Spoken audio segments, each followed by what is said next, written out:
Okay, welcome to Lobo podcast. Today we have Jamal Guichon, comedian, veteran, father. He has a new special coming out. Thank you for your service. It's out now, recorded at Zanies on July 4th. It's out. Check out the link. Talk about his Haitian dad, how he was a pimp, basically influenced him to join the military to prove his dad wrong, his divorce, promiscuity, the South American dick drink, being a father, great story why I named his son Prometheus, how Master P changed my life, white women, Ray Rice. Anyways, again, check out his special. Thank you for your service. Hit the Patreon, support the podcast. $3 a month. Go to YouTube, add him, add me. Get to 1,000 subscribers. I can monetize, get you guys more content. Support the podcast. I'm coming up. There's a noodle upstairs. And James Webb, hit him up if you want to record a special. Lobo.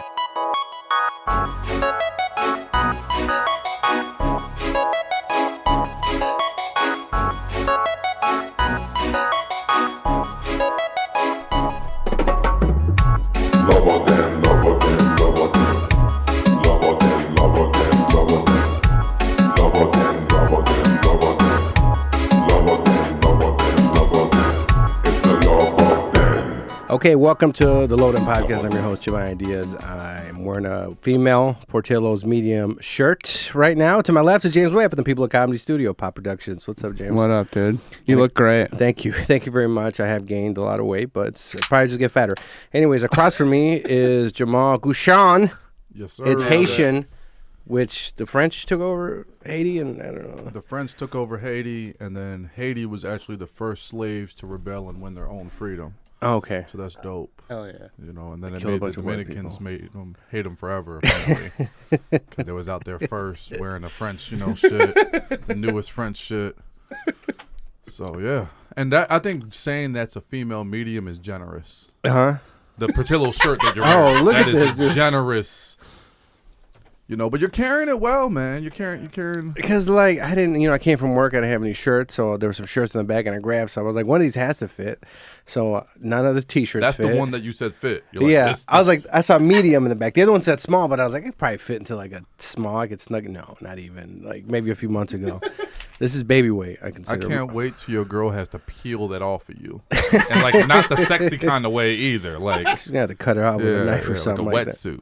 Yeah, she's gonna have to cut it off. But then, I found out I was a female. The buttons are reversed. Why is that? Because do you guys know why they're reversed on females? Because No. they're I think it's just to like differentiate like on site. Oh, okay. That's it. All right, that will do with the nipples. But anyways, Jamal, welcome to. Thank you for coming to the podcast. You're a comedian.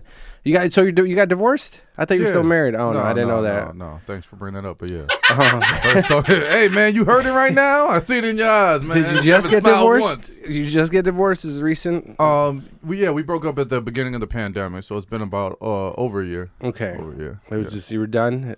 No, it was more. She was done. You know what I mean? She was done with my shit. Was it comedy or just fucking? It was. I think comedy accelerated the problems that I already had. Mm-hmm. So it's like if number one, a lot of fucking comedians they don't start getting married and having kids till like they're like 40. Yeah. The ones that you see fucking make it. You know what I mean? Okay, Yeah. make it or quit. Yeah. Exactly. So I already had kids. I had a daughter at a young age, and I had my son when I started doing stand up. So I don't think family's very.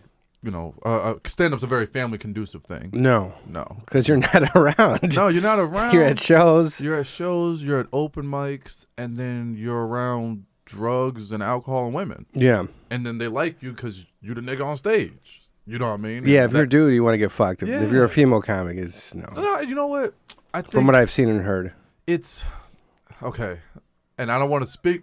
My DMs say different. Okay. You know what I mean? 'Cause I think like it doesn't get talked about enough. But even these married female comedians, like how like dudes are talking to themselves in my DMs. Like Yeah. white women comedians is talking to themselves in my DMs too. Oh. All right. Yeah. So not I had a few That's DMs not with that, yeah. to brag, just to say that people are horny. Yeah. And women get put in more terrible situations. You know what I mean? If a girl's hitting on me and I'm drunk, I'm not like, this bitch gonna rape me. You know what I mean? I'm not afraid that she's gonna rape or traffic me. So they get put in more awkward situations, but they be trying to fuck too. Yeah. And they talk way more. Like somebody will come back and be like, oh, I heard you fuck so and so. I'm like, who the fuck? I told no one. I told no one. But my journal. You know, so.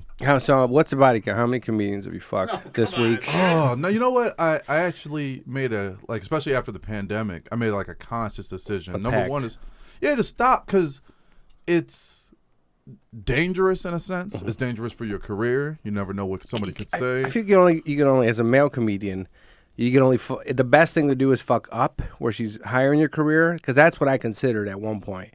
I was like, if I'm gonna fuck a female comedian, she needs to be above me.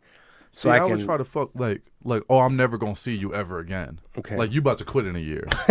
You know what I mean? Like, you don't. But I don't know. I think it's just, and I think now that I'm doing a little bit better stand up wise, like, there's no reason like fuck an audience member. There's no repercussions for that. Yeah. If she don't like you or something, you know what I mean? You ghost her. Or she don't like that's it. That's all that happens is she tells your friends and then she goes on her way. You go on your way. There's no like lasting effects. I think because it's like this weird work relationship, a lot of things can get misconstrued. Did you get in a sticky situation where like, all right, this is it. This is the last fucking one? No, you know what? It was just my wife honestly telling me like, stop fucking white women comedians. And specifically white women comedians. Oh yeah, I used to have a no white rule. Those are the ones that like start crying if you don't pay them enough. She would be like, she would literally tell me like, look, like she knew I fuck around and shit, but it would just be like her telling. I couldn't respect the restricted area. Okay. She's like, it was like Mufasa. He's like, everywhere the light touches, don't go in like the elephant graveyard. I'm like, let's see what the elephant graveyard. Put my dick in it. Yeah. Let's see. Put my dick in the elephant graveyard. And it's just after that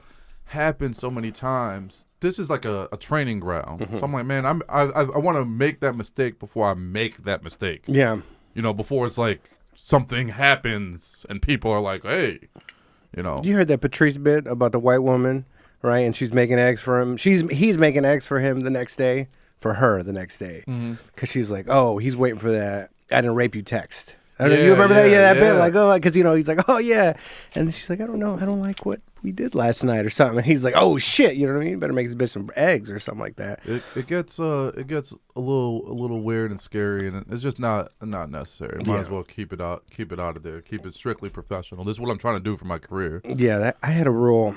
I had a rule for the longest time. I wouldn't date or talk to white women. And I went on a date with one white woman. You know what I mean? She had deep blue eyes. And then I remember I called my friend who got a bunch of white women pregnant, and I was like, dude. A bunch of them, a heap of them. He loves. How much is a bunch? He loves of lunch, a Brady Bunch. But look, he loves white women, right? And I called him, and I was like, look. I was like, actually, it's not that many, but he would take down a lot of white women. Anyways, I was thinking of the baby count. It's not that much, but he would take down a lot of white women. He loved white women. And I called him the next day because I was drinking. Right, you know what I mean? I would drink a lot and hang out. And then I remember when I was at the bar, I saw her eyes. I was like, I've never seen fucking deep blue eyes, and I was like, you were enchanted. I was fucking mesmerized, enchanted, and love everything. And then I called him. I was like, man, fuck these beaners. I fucking love white women. This is it. This is it for me, right? Sold. Yeah. 2 hours later, I called. I was like, 2 hours later, I called him. Right, end of the second bar we left, and I was like, I will never ever speak to a white bitch again, dude. She's at the end of the night. I was like, oh, everything's going good. I think it's smooth. We're probably gonna go back to her place. And then we're by her car, and I'm like, here we go. You know what I mean? And she was like, you're lucky I didn't punch you in the face. And I was like, what? I was like, what did I do wrong? And I was like, Latina or black women say that after you cheat. They don't start with that. Yeah. And I was like, what happened? And she was like, I brought my family.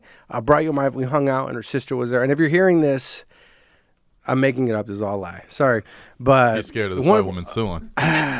Or for killing me. You know what I mean? Or something, whatever. So, okay, this is all made up. It's alleged. So let's go into this crazy story. So anyways, this bitch, she's like, you brought me with my family. She brought her sister around. And allegedly the day before, not allegedly. Okay, this is my character I'm going into, right? It's entertainment like Alex Jones. The night before I told her, hey, I do cocaine. You know what I mean? She's like, how often? I don't know, weekends, maybe a few times during the week, you know? And she's like, all right. So the next day, she saw me going into the bathroom, and she's like, what? And she's like, first of all, my sister said you were doing drugs. And I was like, what were you doing in the bathroom? I was like, bumps, bitch. Like, I told you the day before. And how your sister know? You know what I mean? Like, yeah, dude. Why your sister so thirsty? Yeah, how she know? Like, yeah, exactly, dude. Like, you could see, you could She spot hearing one. fucking bump, you sniffing bumps through the wall like she Daredevil. That's Yeah, crazy. dude. You know what I mean? You need to ask better questions. Yeah, dude. Her sister obviously fucked some Mexicans that did fucking embarrass her. But anyways, that did too much coke. But I was like, I told you the day before, and she was like, "You embarrassed? I brought you around my family. I don't bring anybody around my family." I was like, and in my head, it's like, well, why'd you bring? We just met yesterday. I hate when people think their family is some kind of staple. We were in a fucking dive bar in Kenosha, your family or Wisconsin. ain't even cool. You don't even like your family. Why Yeah. is your family some kind of bar? I don't want to hang out with your family. I don't. Yeah, I dude. don't give a fuck about these niggas. You wanted me to meet these I'm just trying to fuck. You know Yeah, what I mean? nobody was like, man, I can't. You know what I would love to do? You don't see a girl walking past. You're like, I would love to meet that bitch's family, yo. Oh my God, I can't wait to meet that bitch's family. You see the family on that bitch? Yeah, I can't wait to. I can't wait to see her fucking your fat lineage, sister trying to call me out for doing bumps in the bathroom when I paid for the fucking man. And these bitches, we're at some dive bar in the middle of Wisconsin somewhere. I don't know what town. Anyways, You went on their turf. yeah, and I'm in Wisconsin. We're in some dive bar, right? And it's like Christmas area time, and they're like, the bartender, she stayed late for us. There was nobody here, and I gave her like a $20 cash tip. They tipped her like $7 or $5. So now only I'm like hooking up the bartender. I paid for the rounds, and you still put this shit on me. You know what I mean? And you know why she hung up with me? Hung out with me? Really hung up on this bitch. I just thought about this. He counting the table and another thing. No, because like the audacity. And I'll tell you another thing about the dude who used to pound white women. Anyways, he had a donger on him. So like, I've seen the sex tape. But anyway, so this motherfucker, this is why she hung out with me. So the day I hung out, the first date I ever went out with my girlfriend, that evening I was gonna hang out with this white chick. So I was trying to hang out with my girlfriend, or not at the time it was the first date. Hang out my future girlfriend this time, and then hang out with this other chick, have drinks, and try to bang this chick. Does your girl currently know that you double booked? Oh yeah, she knows all this. Oh, yeah. so she knows. Yeah, she knows everything about me. Dang. Okay. Okay. Yeah. That's like booking 2 meals. Yeah. That's like, I'm gonna be hungry after this first one. Fuck it. Yeah. Well, because I knew I wasn't gonna eat in the first one, because the first one was gonna be a proper date, which it was. I want to go have drinks and go back to her place and smash. You know what I mean? Because I felt, even I knew, like, I think there's potential with this first girl. The second girl, I want to fuck her. Yeah. And then, so I talked about it on a podcast. The white girl heard the podcast, and she messaged me. She's like, oh, so you take another girl on a proper date, and then you blow me off? Because then I was like, oh, I can't hang out. I got my niece family. But then she heard the podcast where, no, it wasn't niece. I hung out with I kept hanging out with my girlfriend now. We went somewhere else to a bar or whatever. And then she still hung out with me. So I figure, okay, she's either trying to get back at me or do something, or now she's down to fuck. So like, I want to hang out with her. Like, she already knows all this, so let's fuck. And then this fucking dumb bitch. But she wasn't a comic, and that's what. Man, you got to go to therapy about this white girl. She did a I just forgot about it. I forgot this even happened. So this like resurfaced. You know, what is a repressed memory? Because she messaged me she messaged me that night, and I was like, hey man, my bad, woo woo. And then she was like, I'll destroy your fucking life. Don't fuck with my family. And I was like, whoa, this bitch went full psycho white girl on me, like that. And then I was like, I'm done. You know what I mean? Who is this bitch's family? Was she Clinton? Huh? Who was this bitch's family? I don't know. She's a fucking Polak. I don't fucking know, dude. Get the fuck out of here. Nobody's family in Kenosha, Wisconsin is that dope. And now think about it. I wonder what a relationship with her family actually is, though. Like, she probably fights her sister. Maybe they are, though. Maybe she was like, we was going to shoot dice and go whitewater rafting. She was like, missed it. oh, I missed out. You missed out on the best thing that ever happened to you, or blah blah blah. You know, and it's like, we're at a fucking dive bar, Wisconsin. Like, I don't know. It was just like, that's a big statement. The best thing that ever happened to you. Yeah, that's a huge. I don't fuck. It's hard because I feel like white women. Chappelle had this great joke about Bill Clinton. He's like, he fucked Monica Lewinsky because busy men fuck who's around them. Mm-hmm. And that's what I feel like being a comedian is. That's why you end up fucking comedians, because you fuck who's around you. Oh, like, yeah, the scale. Around fucking comedians, and if I'm around a whole bunch of white women because I live on the north side, that's what I'm going to end up sleeping with. But I have like a weird, like, I think complex with it because my dad had my mom who's from Belize. Mm-hmm. Then my first Hey, we're in Belize. I have no clue. Oh, okay, I was at I was at a wedding in Belize like a year or two ago. ago. Probably not the nice part. Okay. Probably not whatever resort you was at. Probably away from there. But my mom, she didn't come here till she was 18. My dad joined the Marines. He goes to the Philippines. Hoorah. Gets him a new bitch from the Philippines. Brings her to America. Secretly divorces my mom. Like Earl Woods. Yeah, gets her a fucking green card. Divorces my So your mom didn't know she was getting divorced? No. Well, they were like split up, but she thought she was at least gonna get the green card. My dad divorced her in secret before like her green card shit went through to get the Asian chick her green card. Okay, your mom's from Belize? Yep. No, your dad's from... My dad's from Haiti. My mom's from Belize. Oh, okay, brought her from Belize, and then... No, my mom was already here. They met at a TJ Maxx. They started fucking. They had me 3 months later. They were at the clearance section? You know like what I mean? You know, like, you a 19-year-old kid, you at TJ Maxx, you know, life's not going as you expected. You know, for my dad, he's American. For my mom, it's going great. At least it was She's working Ross. at TJ Maxx, you know what I mean, in America, Yeah. from Belize. So it's going great for her. But yeah, he got my Asian stepmom, Lynn. Lynn was all right. And then 2 years later, he divorced Lynn, got with the white chick, moved the white chick in the same day the Asian chick moved out. So you remember Fresh Prince? Yeah. Remember how they had the dark skin Aunt Viv, the light skin Aunt Viv, and the next season they had the light skin Aunt Viv. Didn't even mention it, right? That's how my dad was. I'm like, this bitch is baking chicken in here. I've never seen baked chicken before. What the fuck? Why is she baking it? You know what I mean? Like it was crazy. So I think with seeing what my dad went through with my white stepmom, like she was the first person to ever call the cops on me. Oh, the white stepmom? Yeah, at 12 years old, she called the cops on me. What? Yeah, 12 years old over yogurt.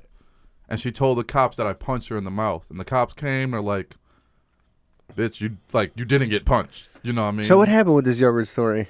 Was it Yoplait or? No, you know, it wasn't even no Greek yogurt, like whatever. I don't know what Great white value? bitch, yeah, but it wasn't like she wasn't a $5 like value white woman. She was like a diner level white woman. Like, Okay, it's make smoke a few cigarettes. my dad like Pretty Woman this bitch. Okay. You know what I mean? I'm like, if you gonna get a white girl, like get one with a better credit score than you, nigga. Why are you with this bitch? You know what I mean?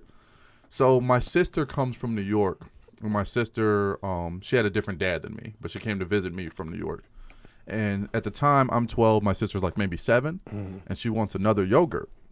So I go to get another yogurt, and my stepmom, because she was like a fucking Nazi, like she had to control everything. It's like, no, what the fuck? You're giving her my yogurt? I'm like, look, don't yell at me or my sister in front of me like this. Like, you're embarrassing the fuck out of me. She goes to hit me, and I grab her arms. How old were you? I was 12. 12, she's And 7. All right. Yeah, and my sister's 7. Okay. And my stepmom, me and her are at the same size at this point. I'm Okay. like in 7th, 8th grade. Grab her arms, and then she bites the fuck out of me. She bites the fuck out of me, It's Joe. a white trash bitch. Yeah, she bites me, Joe. And I remember I was just pissed. Like, I fucking storm out. And I come back like an hour later, and the cops are there. And when the cops are fucking there, I'm like, oh, shit. But I go in, I'm like, I didn't do shit. And she's like, oh, he punched me. I'm like, look.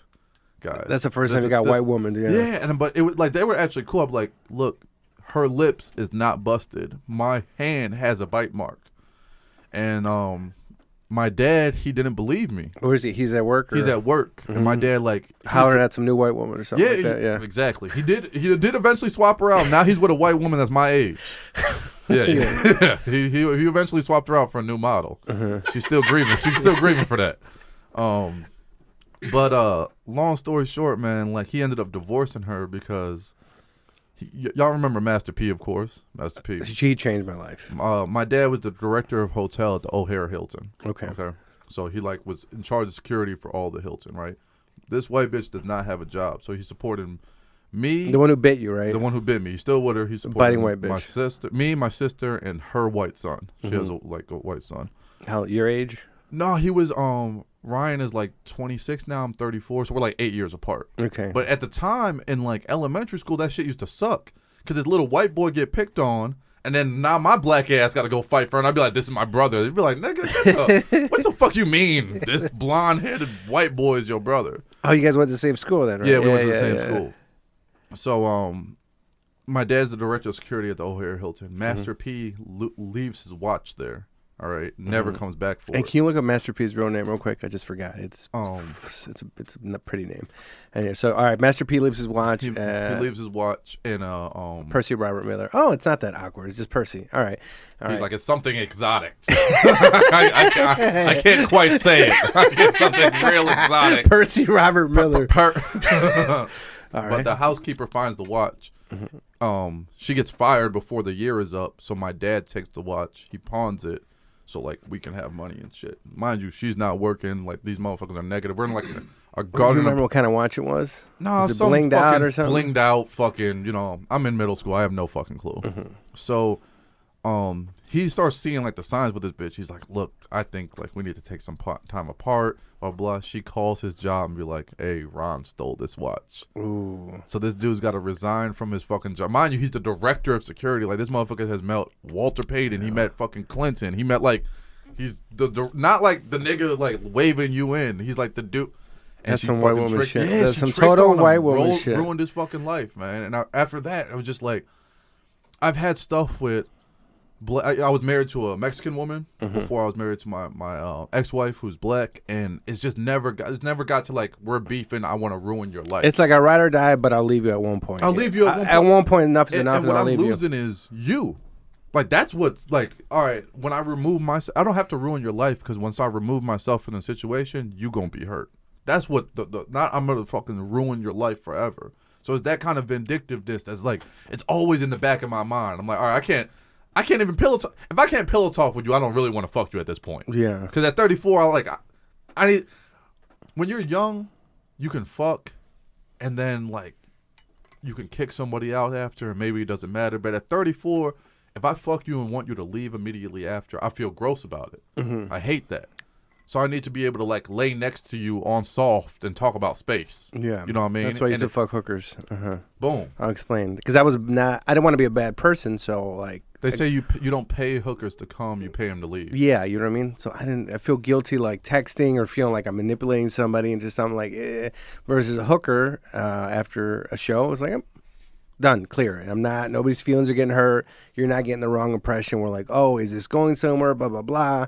And it's like, so I have to deal with that. Women be using too, like they use you for emotional fucking support. Sometimes you get used for dick. It's just not as, you're not in danger. So Yeah. it doesn't always feel great. And I think because we're dudes, we're not allowed to talk about, like you're not going to be like, hey man, I like this chick and she's only using me for dick. Yeah. Your boys would be like, Get the fuck out of outta here, dude. You know what I mean? Get the fuck out of But here. It's happened. It's It's happened dude. to everybody, It's and happened. it doesn't feel good. So as I'm getting older, I'm kind of putting that into like perspective. Like, man, look, we don't really like each other. Let's not like waste each other's time because I don't got time like that anyway. I got kids. I got the stand up shit I'm trying to do. You know.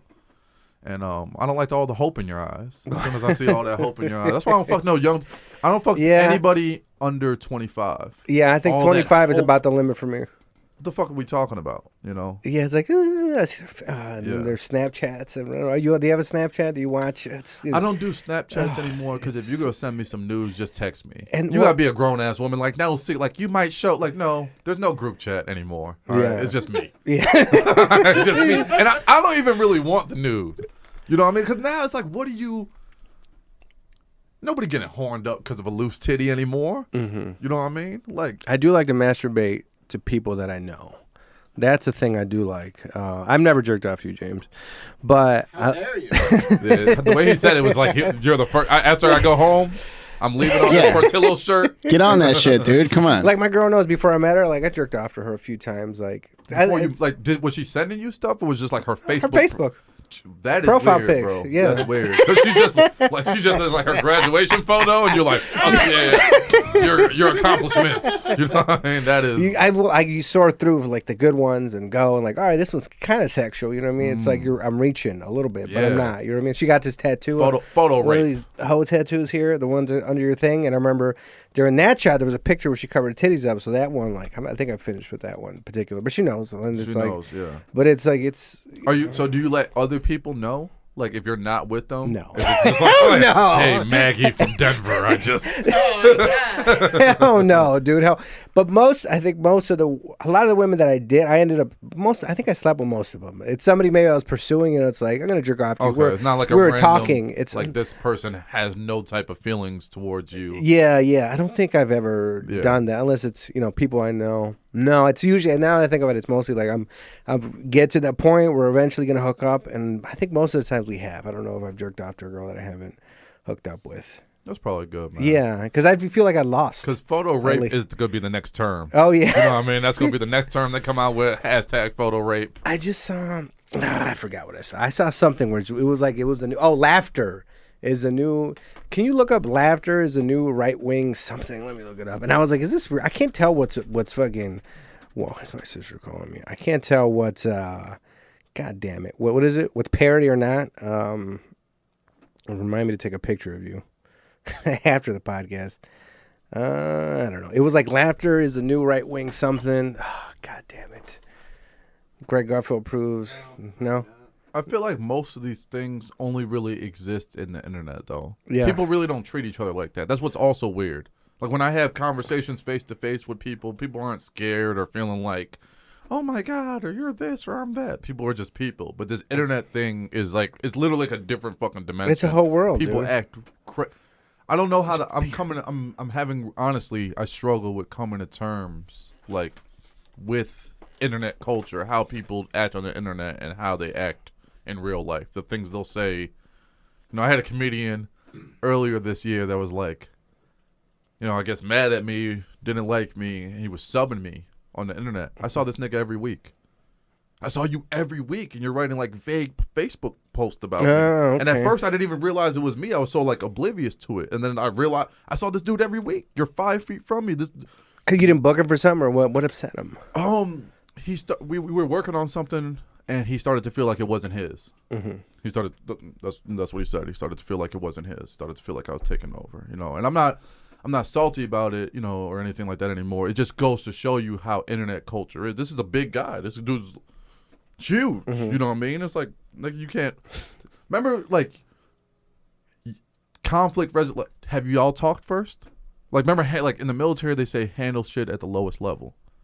That shit doesn't happen anymore. No one just like, have you had a conversation? You know how I found out that this guy had this beef with me? The main manager of the comedy club called me and said, hey, this person no longer wants to work with you. And I was like, word. You know what I mean? Like, word. You know, I got kids. This is my livelihood. You know what I mean? You couldn't have had a conversation with me first. Now I go back and I'm seeing all these Facebook posts. And a part of me is like, man, are people talking about me? Do I need to get out there and control the narrative? Mm-hmm. Do I need to say something? And like, oh, fuck it. I'm not going to say shit. No. That's not me. I'm 34 years old. And I'm not trying to sound like a tough guy, but if you have a problem with me, talk to me. Not that we're going to fight, you know what I mean? But I'd rather have a fucking face-to-face conversation where we can explain things. Tell me you don't like me, but telling other people and putting stuff on the internet is a little weird. And I see that a lot. I think we're all, you know, seen it in the comedy community. Yeah, there's people I was friends with. And then the pandemic happened, especially during that pandemic, people like lost their mind and they were online and they were, you know, I'm sure they were getting squirrely at home. And I was like, hey, I was with this person. We did shows and whatever. And then I see him and it's like, who's this person online? Like, this is not the girl I would hang out with at Mike's or this person. I was like, man, what the fuck is wrong with people? Like, I call people. I'm on the phone. So I don't know if you're the generation where you're on the phone with people or you just text, but I'm on the phone. I'll call people all the time. Like my friends, we call all the time. Yeah, so I'm a phone talker. Yeah. You know, people like they will ignore your phone call and text you back. Like people can't be on the phone nowadays. So what is anxiety? Everybody has anxiety. You said something, right? What did you say? You said white people love drowning in 3 feet, right? That was. Yeah, I never heard that call. I never heard that call. Yeah. I heard you say that, and I was like, I like that. That's why it's hard. I feel like dating white women sometimes. Like honestly, it's because like. I'll look at their life. It's like you're in a high-rise apartment. You're making like way more than me and my wife were making, and we got kids. Like, what is your family's still together? Your parents love you. It's like it's almost the human mind. I think is made to solve problems, and I think sometimes when you don't have as many problems, it's like your brain starts to turn on itself. You start to make shit up. When I was driving over here, I saw an article. Because I was on my phone while driving because I'm a piece of shit. I saw an article and somebody was like, this chick left her kids in an apartment where her brother died, and she was going over there every 2 weeks to check on those kids. That kind of shit is happening in America all the time. Like you know what I mean? Like people are having extreme things happen to them and having a fucking... Like when I went to Afghanistan, you know what was crazy? I go to Afghanistan. They give you a helmet, all this equipment. We got this fence, and then somewhere on the other side, there's a kid, and he's just in robes, and that's just this nigga's life. Yeah. Me, this is a deployment. This is something that's gonna affect me for the rest of my life. This is this motherfucker's everyday life, and I try to keep that into perspective. I think a lot of this shit we fucking complain about, a lot of this shit we fucking like go into arms about is bullshit. Because I got 2 deployments, one to South America, Guyana, Georgetown, and the other one to Afghanistan. And both of those, how poor everybody was, but how everybody was still making the fucking most of it. Yeah, in Guyana, people were still getting hard with the dick. What is it? The dick drink or whatever. Oh, what was it called, bro? Magnum. Let me tell you about this fucking drink. Let me tell you about this fucking drink. It's the what's that dick pill we used to talk? It's the it's like Kill It of Guyana. It's like Robitussin, alcohol, and like the whatever they put in dick pills, and this shit will have you drunk as fuck, but hard as shit. It's the most dangerous shit possible. It's like a Four Loko with a Viagra, isn't it? And I'm 22 in a foreign country. I don't need this in my life. You know, that was super dangerous. Is that it? Yeah, it tastes disgusting, but that shit would have you hard as a rock. Oh, and you're buzzing. Yeah, so I would go to the bar. It's an alcoholic dick pill. Yeah, that is I'll go to the bar and order that and some shark. Oh my God. Yeah, I was wilding in Guyana. I was taking out my money all cash. I would just have wads of cash. Once I tried to go into this club, I had shorts on because it's hot. It's Guyana. I had shorts on and like, no shorts in the club. So then this guy was walking out, and I just bought this nigga's Give me your pants. I bought this nigga's pants cash. I ain't never felt so rich in my life. And I changed right there. Trying to grind in the poom poom. Yeah, man, it was fun. It was fun. Vomiting, headaches, rousing, distorted vision, hearing, upset stomach, slurred speech, and hard-ass dick, yeah, motherfucker. That's all drinks. That's all drinks. The opposite of whiskey dick. Although there are many alleged benefits, probably there's some complaints, mouth feeling dry, roughness of the wine, mouth is dry because you're eating too much pussy.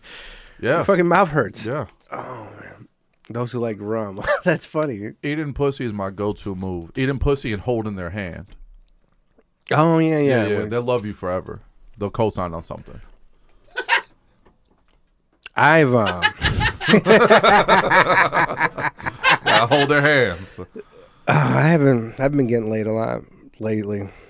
My girl had vertigo, so I got the jerk. Dizzy. Yeah, it's like fuck, bitch. She was dizzy, and I was like, so I was like, I got the jerk off in front of the other day. Well, I was smelling her pussy at least. It was something like it was a crumb. I'll take it at this point. Like you said that so casually, like yeah, I'm gonna go home, make a hungry man dinner. Like I'm gonna get a whiff of her pussy at least. Oh, that's because it's one of I love smelling her pussy. Not when does she like rub it on your collar? No, like your work shirt collars. No, but I'll grab like her underwear, whatever she takes off, and I have actually one of her underwear in my middle thing in my car, but that one I should take out. It doesn't even smell like it used to smell before. Now there's crumbs on it from fucking Doritos or whatever I'm eating that came through because I eat right there on my console.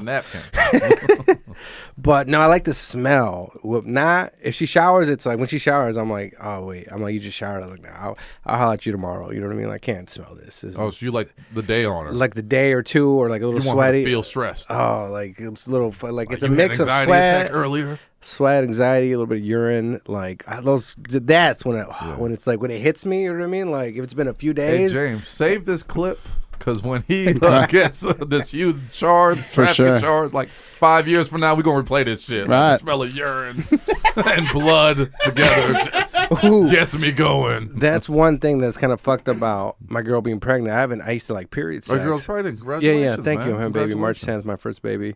He kicked today or she. I don't. We didn't do the gender thing. We don't know the gender, but he like kicked, like where it fucking came out. Like the other times I was touching, he's like it's kicking. I was like I don't feel nothing. Like but it's like she's feeling it. Kick, but this time like it felt on the fine. outside, right? A little fucking MMA. There is no gender. You got to wait till your baby's like 6 and name its own name. Now. You got to call that baby X. See, this girl did post today. She posted something. It was a comic. She was like, it's the weirdest thing to me. Like at one point, a doctor looked at babies and then. I forgot what she wrote. Something about sorting them up by gender, and I was like, it's not that weird, but no, that's whatever. That's everything else is the same on these motherfuckers. There's literally no other distinguishing qualities, especially with fucking newborn babies. They look like aliens. Everything is the same. How were you when you had your first baby? My first one, I was 22, And then was when. So he's half Mexican, or she? No, but that was I didn't have a child with the woman I was married to. Okay. So both my kids are fully black. So my daughter was born on April 22nd, 2009. I think my niece was born April 22nd. April 22nd, 2010 is the first time I ever did stand up. April 22nd, 3 years ago is when my son was born. So they had the same birthday? Yeah, 2 different women, 9 years apart, same birthday, which is also the same first day I ever did stand up. Did you do stand up? Was it coincidence or partially? It was coincidence, man. This is the craziest fucking story. So I started stand up actually when I was 22. Okay. And then after I went to Afghanistan, I stopped for like 6 years. Mm-hmm. So I started when I was like 22, and I was in the military. Mm-hmm. And everyone. Wait, are you Army? I was Air Force. Air Force. Yeah, okay. Yeah, I'm smart.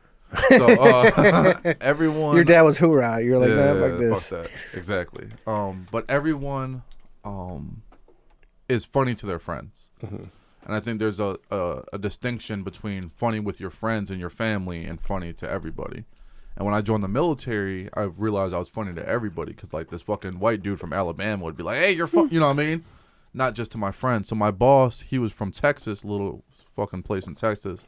And he would go to his wife to the comedy club every week. And he's like, "You're funnier than these guys." Got to be like making fun of guys when we armed up in the morning. Mm-hmm. Armed up? What's arming up? It's like I was a cop. So like every morning we'd get our guns. We'd get our guns and our bullets and like get put out to post. So like we'd have a little meeting. So in the meeting, I'd be like fucking roasting everybody like 5:30 in the morning. People hated me.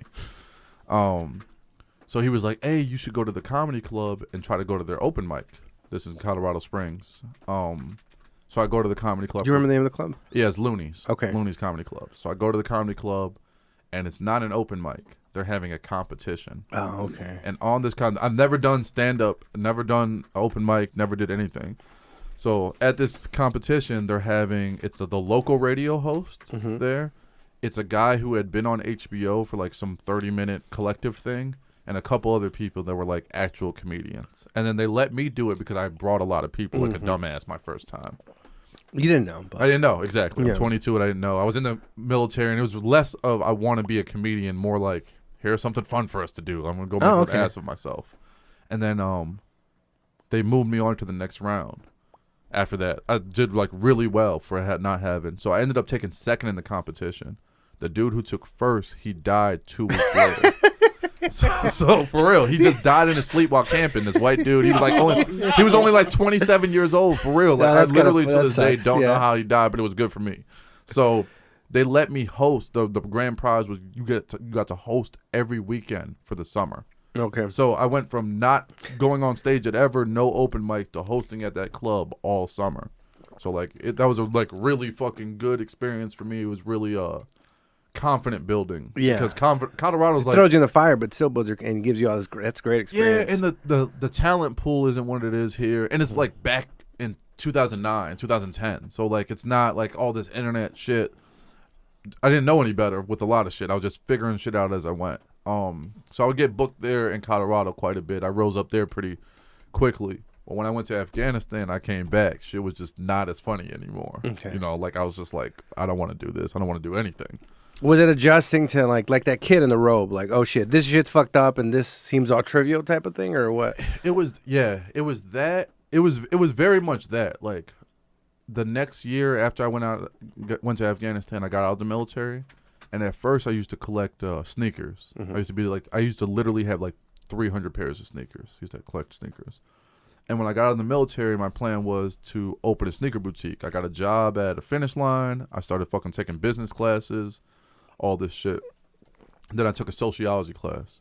In the sociology class, I learned that it's like child slaves making these sneakers. It's like these Chinese kids that are making like 4 cents a day making these sneakers. And it just made me realize I don't fucking know how the world works. Like I've been in this fucking little microcosm echo chamber that is the military. I don't know anything.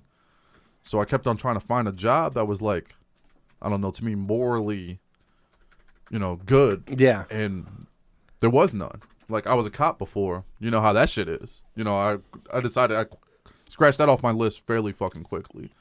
I don't want to sell anything. So it was just for like 6 years. I went to be a therapist for a year. Nigga, me. A therapist. I was like, yeah, maybe. I don't give a fuck about nobody's problems. You know what I mean? Like, I tried everything. And then when I was 30, I got with my ex. She saw some old videos, and she's like, this is what you need to be doing. She's like, you need to quit your job, like, blah, blah, blah, blah. And then she really pushed me to do it, and that's how I'm here. VHS tapes? What's up? Yeah, for real. That's pretty much what it was. Like, hey, watch this. It's on Blu-ray. But yeah, she really pushed me to do it, and I've been doing it here the last 4 years. And stand-up, what is... Oh,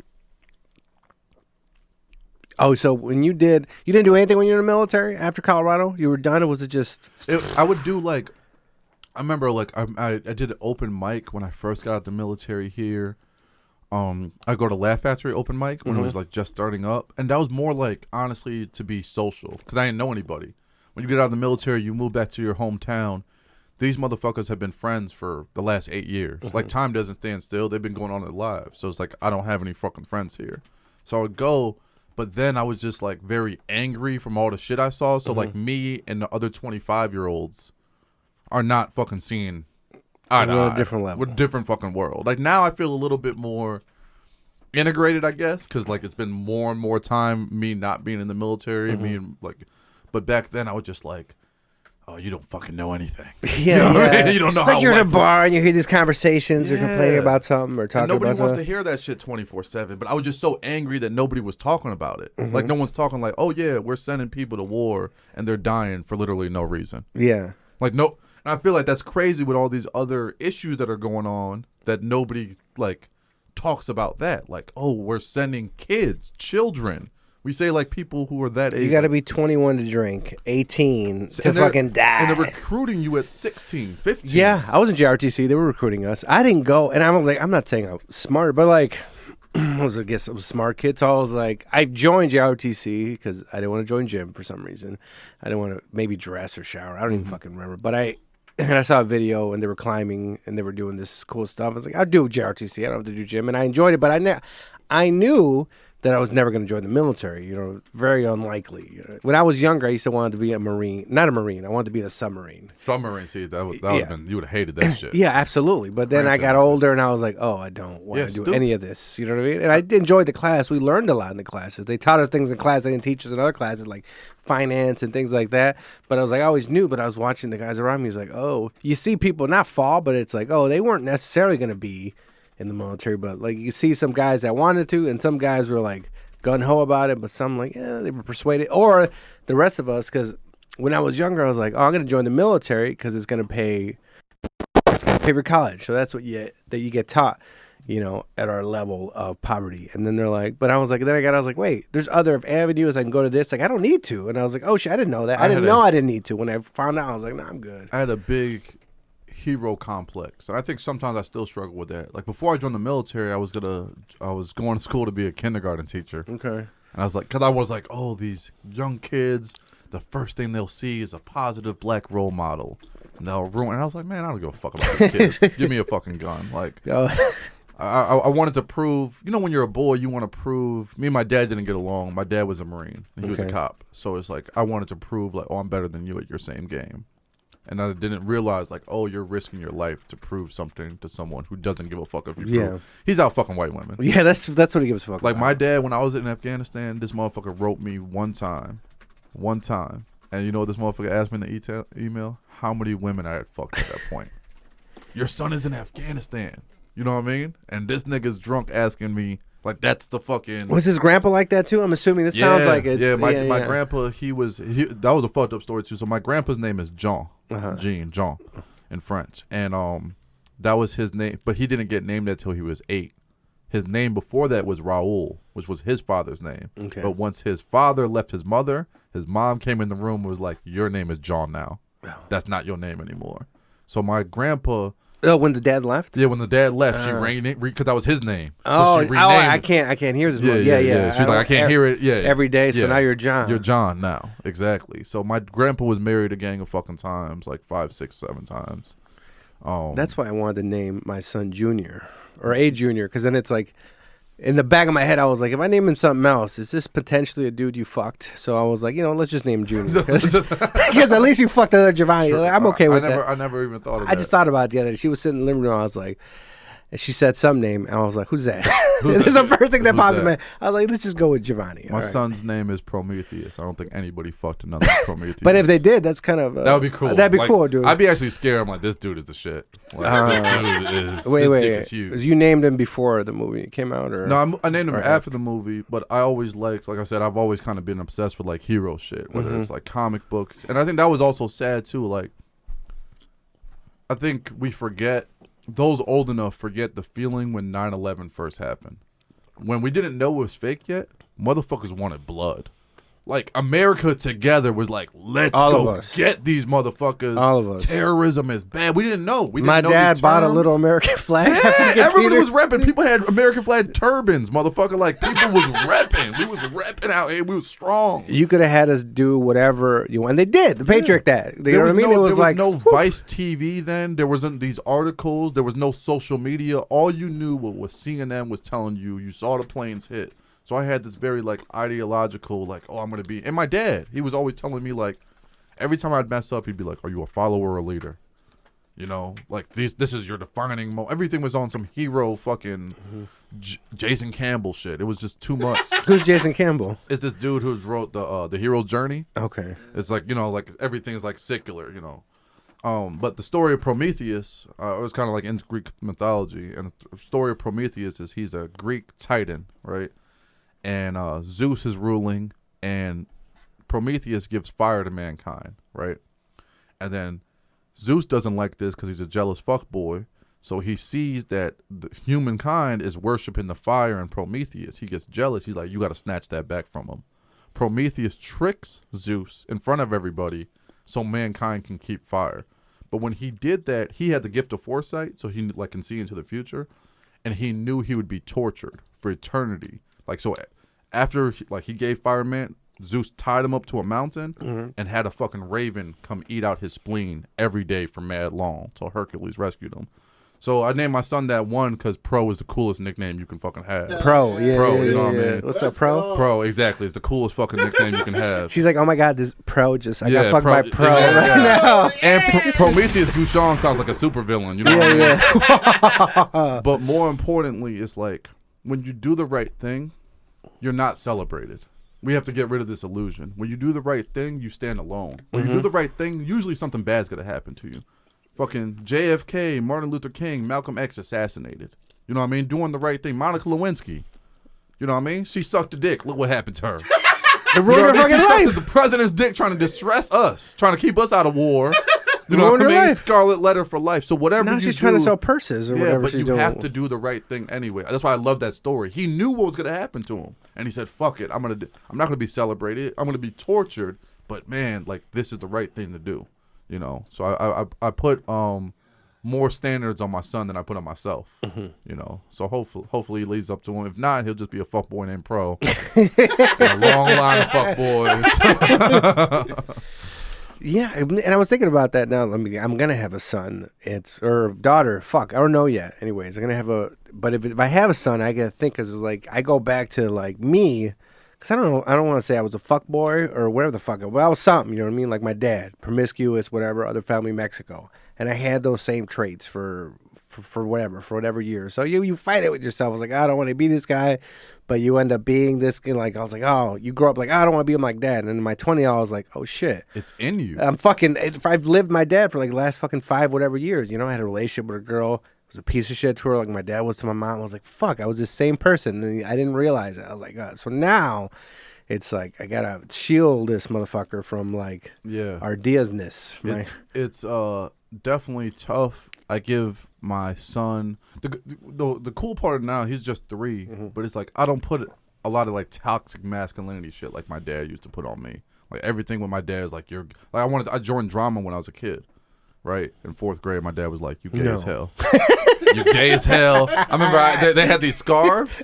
Like I don't know what the fuck we was doing. It was a little gay, like not like a slur gay, but literally like a little actually gay. Like we had these scarves. We'd be doing performance shit with him, and I lost the scarves, and they were trying to charge me like $50. He's like, "I gotta pay for your gay ass scarves." You know, he was pissed.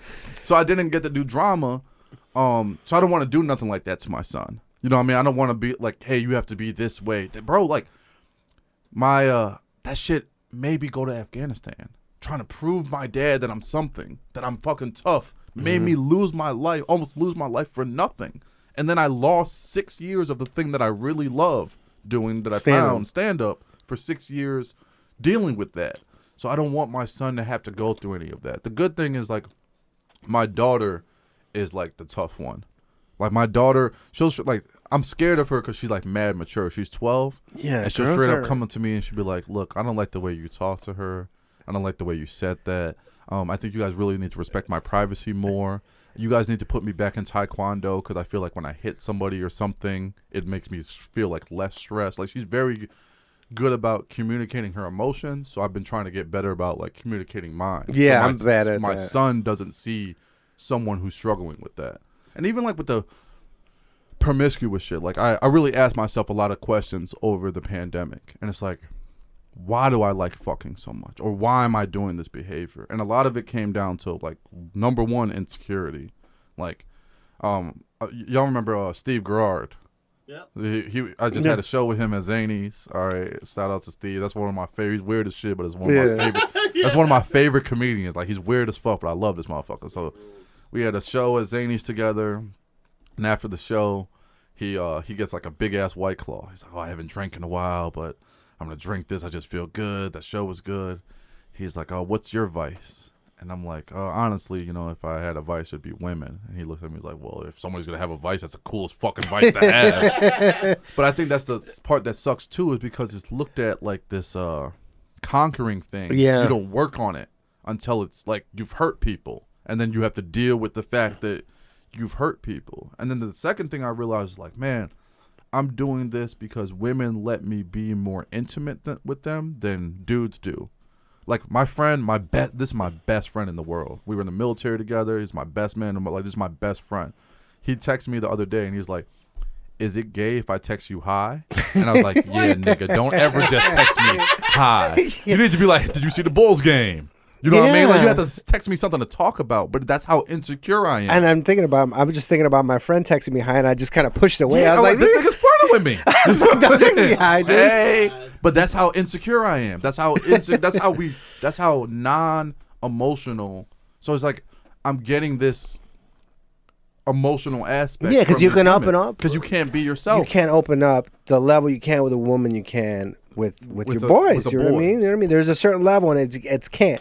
And sometimes if you don't open that part up, you're gonna fucking get a heart attack and die. So you know I think I mean? that come part out. needs to be talked about when it comes to like all this hookup culture, because some of it is that, and it's not even like I need you to be my therapist. It's like I feel like I can talk to you about different things than I can't maybe open up, because you're gonna accept them more, you're gonna reciprocate them more, you're not gonna feel weird. Dudes, we've been made to feel so weird about everything we fucking do, you know. So I think we die so early.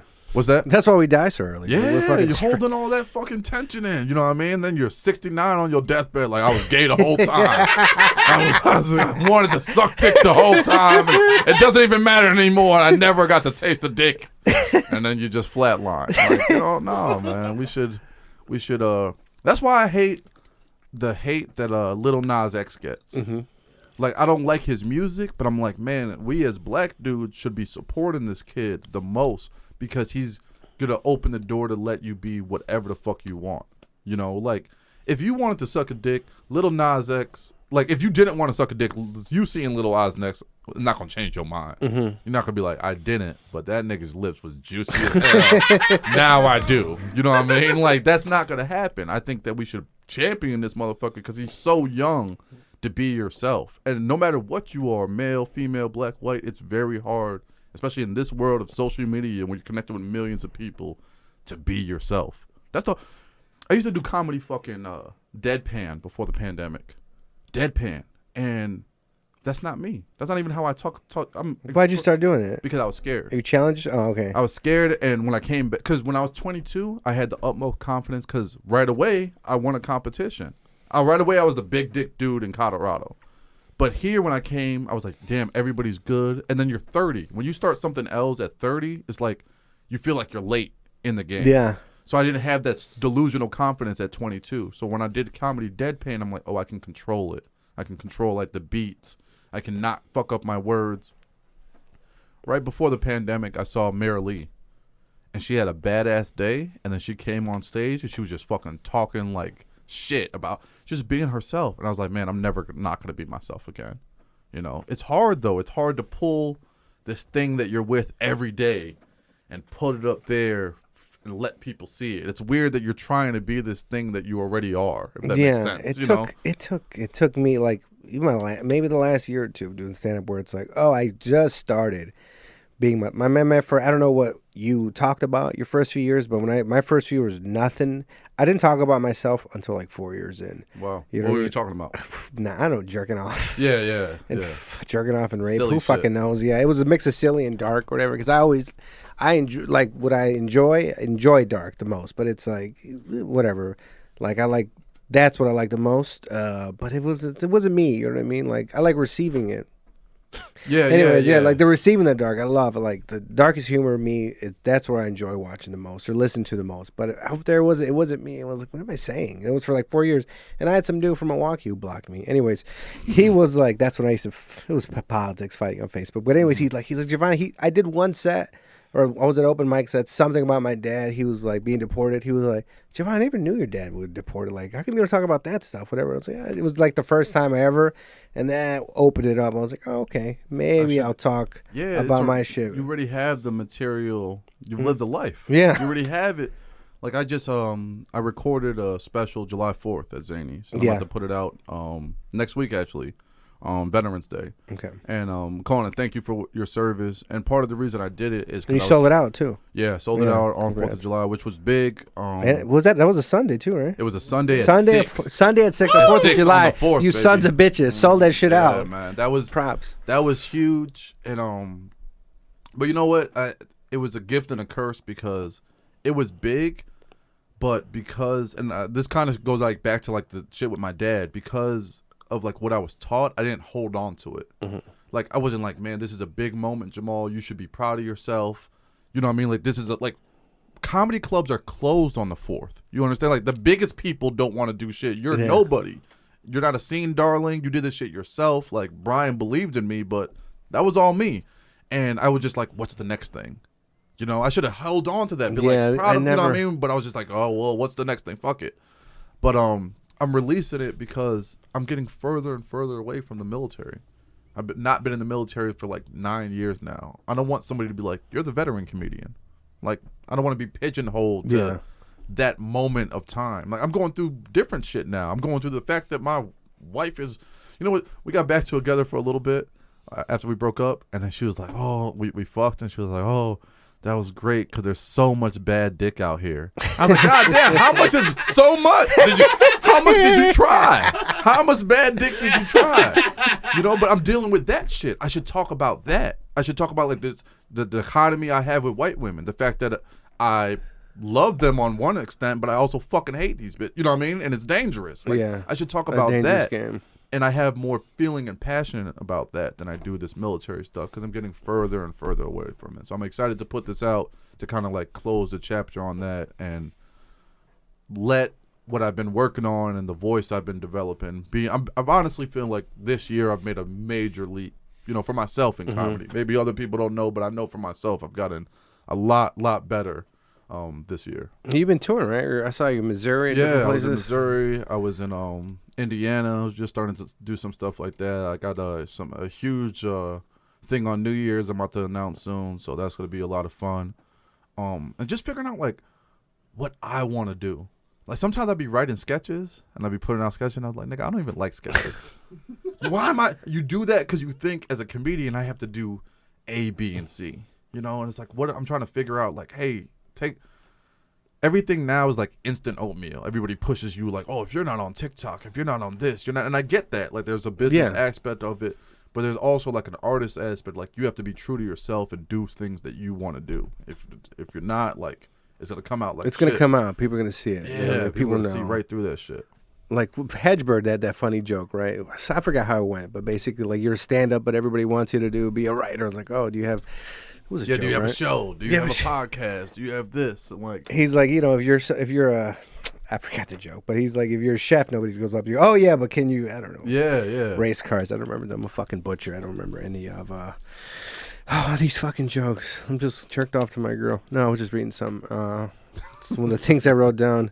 I must have been mad at my girlfriend. Ever want to Ray Rice your woman? Okay, no. What the fuck? I'm going to stay away from that one. Oh! That means knock out. Remember that video? He just fucking... I probably talked about fucking too much on here. So, like, the Ray Rice thing gonna put me in red. Yeah. No. But I did. The other... think about it, but I always have these violent fantasies with this... Well, look...